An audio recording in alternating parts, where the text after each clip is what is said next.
আবারও আঁকা হচ্ছে গ্রাফিটি। এবার শুধু জুলাই আগস্টের গণ অভ্যুত্থানের নয়, রাজধানীর বিভিন্ন স্থানে দেয়ালে, মেট্রো রেলের পিলারে দৃশ্যমান হতে যাচ্ছে পতিত সরকারের দীর্ঘ ১৫ বছরের দুঃশাসনের চিত্র।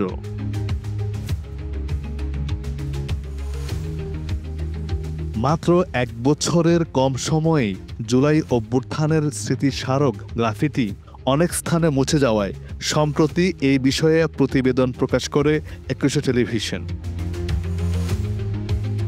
এই গ্রাফিটি বিগত পতিত সরকারের কর্মকাণ্ড জাতিকে যেমন স্মরণ করিয়ে দিবে, ঠিক তেমনি আগামী রাষ্ট্র শাসনকর্তাদের জন্য থাকবে সতর্কবার্তা।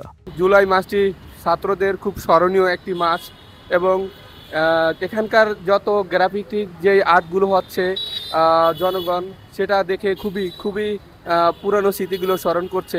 মূলত এটা আঁকা হচ্ছে যে গত ফ্যাসিস্ট আমলে যেসব অপকর্মগুলো হয়েছিল, যেসব অসঙ্গতিগুলো হয়েছিল সেগুলো আসলে তুলে ধরা হইতেছে আর্টিস্টদের মাধ্যমে। তো আমরা গ্রাফিকগুলো করতেছি এটা দেখে যদি পরবর্তীতে আর কখনোই দেশে কোনো ফ্যাসিস্ট তৈরি না হয়। বিগত সরকার যে অপকর্মগুলি করেছে এগুলি যাতে বাঙালি আমরা না ভুলি, এখানে ওই চিত্রকর্মগুলি এখানে তুলে ধরা হয়েছে।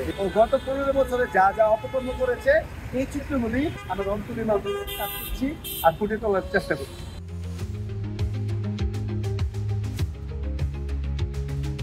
এস এম মাইনুদ্দিন রিপন, একুশে টেলিভিশন।